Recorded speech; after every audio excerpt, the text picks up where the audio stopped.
there's one thing I keep repeating all the time, it's that people aren't even remotely aware of how much a lack of mobility is negatively impacting their lives. And I'm actually speaking from experience here because I used to be the stiffest person waking up in the morning in more than just one way. And the craziest part about that is that all the pains and aches and injuries that come with that are so easily avoidable. Indeed, just 4 exercises can take you from barely being able to do anything to basically being able to contort your body into any position you want it to get into. And today, I want to show you those 4 exercises and progress through them from the very beginner level to some very, very advanced variations. So if you're ready, let's go and have some fun. And just to show you how effective a single exercise, let alone 4, can be, our starting exercise practically mobilizes every single joint in our body and adds additional mobility benefits for our spine, which is sadly one of the most neglected yet most important things to work on when it comes to overall full body mobility. And since one of the most important key performance indicators when it comes to longevity as we grow older is hip mobility and leg strength, putting that together with spinal mobility is absurdly effective at helping us combat tightness, stiffness, and lack of range of motion as we progress in age and strength. Because working on your strength without adding the necessary mobility regimen will decrease your range of motion as you get stronger. So we're always starting out in a quadruped position with extension in our spine, actively flexing our spinal erectors, moving into a deep squat with complete flexion in our spine, rounding it, extending into a basic pike position with our hands flat on the floor, and then actively pushing our shoulders forward over our fingertips, lengthening our gastrocnemius, our soleus, our biceps femoris, and our glutes in conjunction with our spinal erectors, and putting a lot of pressure on our shoulders and elbows to strengthen connective tissue before we go back first into a complete deep squat, then knees to the ground and switching back from spinal flexion into spinal extension. Now, having actively worked on ankle, knee, and hip mobility, combining that with spinal mobility, complete posterior chain flexibility, and adding strength as well as control to our leg musculature, and most importantly, our pelvic tilt capability, switching from an anterior to a posterior tilt, which in turn combines spinal flexion with spinal extension. And while a beginner range of motion may look something like this, as you progress, you will be able to extend completely, shift your body weight forward, lengthen your entire posterior chain, and get your knees down all the way with complete extension in your spine. Here is how we can make this exercise even more advanced for even more benefits. We will bring our knees into contact with our forearms, lengthening our ankles, still staying in spinal extension, and then from here we are actively pushing back all the way up onto our tiptoes, shifting our upper body weight forward as much as we can, moving into complete scapular elevation and spinal flexion, and then reversing first into a deep squat, back into spinal extension, and then pushing our knees forward without them touching down, now requiring a lot more shoulder and core strength to go through this movement. And we can also shift forward and switch from here back into this extension and kneeling position, basically taking our upper body through complete circles, requiring a massive amount of strength, coordination, while building a massive amount of flexibility as well, and switching directions, forward to backwards and backwards to forward. As usual, this video is sponsored by you. You are my only sponsor. By liking this video, subscribing to the channel, watching the whole video until the end, maybe sharing it. Hell, maybe even you're crazy enough to leave a comment. That is the only type of sponsorship I could ever ask for. I will diligently use the ad money to buy even more gourmet cat food. And if you've been paying attention, you will have noticed that our last exercise lacked a very crucial thing, which is anterior chain flexibility, which our next exercise will not just remedy, but add on to already from our sitting position, forcing our ankle into complete dorsiflexion, lengthening our tibialis and working massively on ankle mobility. If you cannot sit comfortably, like so. Simply elevating your butt will take off a lot of pressure from your ankle until you do have the necessary mobility to sit like that, completely relaxed. And now we're gonna combine two very crucial things when pushing forward into a lunging position. Once we are here, actively flexing our glutes to push our hips as low as we can, lengthening our entire anterior chain, already starting at our tibialis, moving through our quadriceps, our hip flexors, opening up our abdominals as well, and we are lengthening our chest and shoulders to pretty much take in our entire anterior chain for a stretch. And then when pushing back, we are actively folding in our hips towards our extended legs for a complete posterior chain stretch on the other side, which means that we're always combining anterior chain flexibility on the left with massive amounts of posterior chain flexibility on the right side. Your starting range of motion might be something like this, where you work with your hands on the floor until you are in your lunging position, and you end your movement here, lean back the tiniest bit, lengthen your shoulders, and once you move backwards, just the same, assisting yourself until you can progress into a full lunging position, actively pushing our knee above our toes, pulling it out, lengthening our adductors as well, opening up our hips, and then pushing back and folding forward. There are actually two different techniques we can use to make this a lot more effective. Number one being the use of reciprocal inhibition, or the flexing of the antagonist of a muscle we are trying to stretch, which just means that when we are pushing forward to stretch our anterior chain, we are actively flexing every single muscle in our posterior chain as hard as we can to let loose in our anterior chain. And the same thing goes for the other way around. When pushing backwards, we are actively flexing our anterior chain to pull our upper body down, lengthening our posterior chain even more. And your understanding and capability of using reciprocal inhibition will make your progress so much faster and your movements a lot more effective. With our second technique being the utilization of resistance,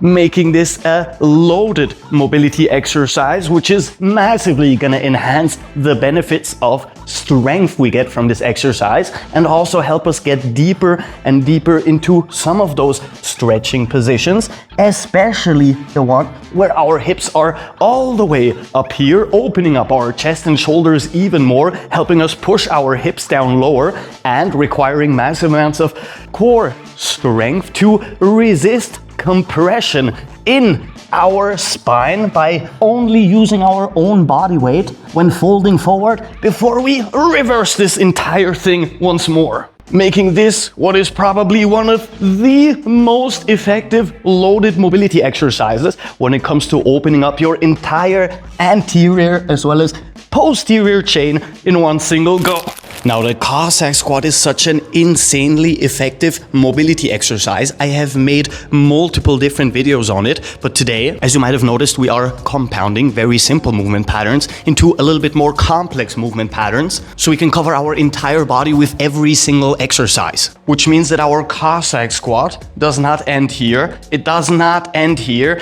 but it actually ends here in a complete pseudo or unilateral back bridge before we move forward all the way, using our core strength to stabilize back into our starting position, and repeating on the other side for massive amounts of upper body mobility combined with massive amounts of lower body mobility. And here's the thing you need to understand: when we're talking about mobility, we're not talking about flexibility. While flexibility is simply your ability to lengthen a muscle into a longer and longer position, mobility is your ability to take a joint through a long range of motion, which means that mobility entails both flexibility as well as strength and coordination all in one single go. And this simple exercise requires all of the above to go through properly. Your very first level is working your way up to both the strength as well as the flexibility to get into an upright Cossack squat with your hip joint at knee height, lengthening now our adductors,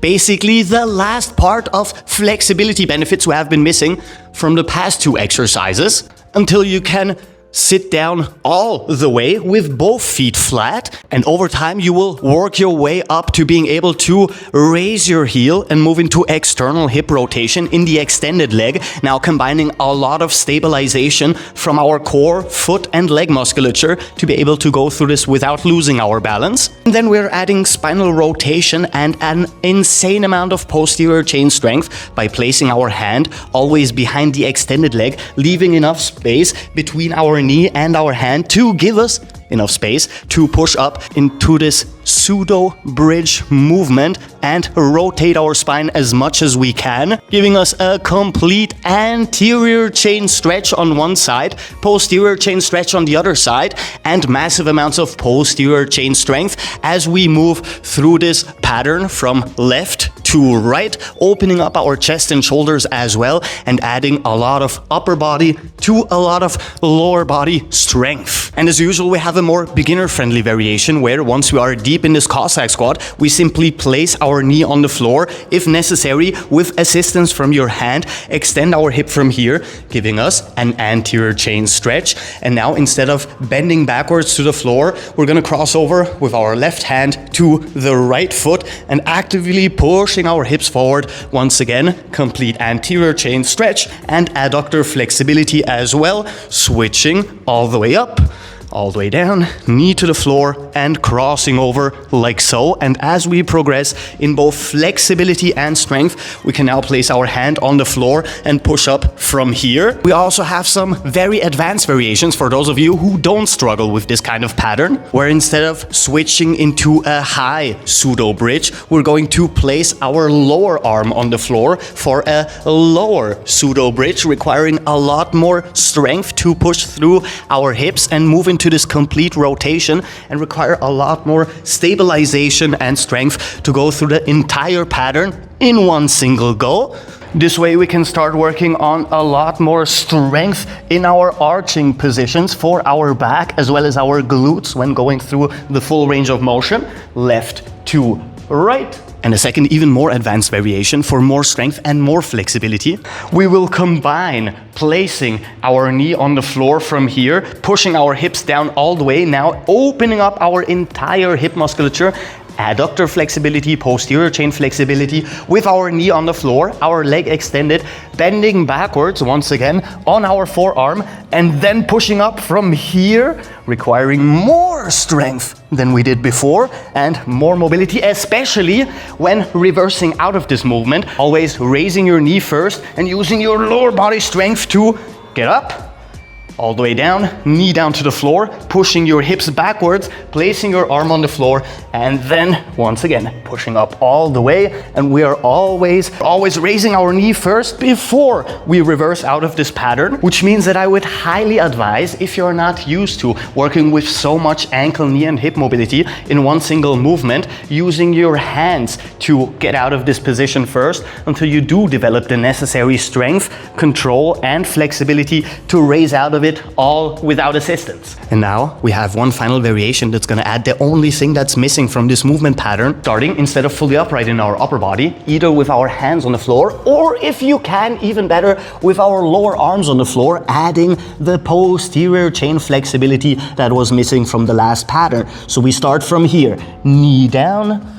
taking a semicircle to the side, pushing up from here, and then reversing by sitting down all the way, semicircle, and arms on the floor before we reverse out of this pattern into this pattern, taking a long semicircle into this arching position before we reverse forward, arms to the floor and back up again. This way you literally have it all. Posterior chain flexibility, massive amounts of ankle, knee and hip mobility, adductor flexibility, and then back here, anterior chain flexibility with massive amounts of posterior chain strength, and combining that with a rotation in our spine and moving through both flexion as well as extension and lateral flexion in our spine. Now finally, one of the most effective mobility exercises out there, which is the 90-90 switch, combining internal and external hip rotation in one single movement. But this isn't our final form. This is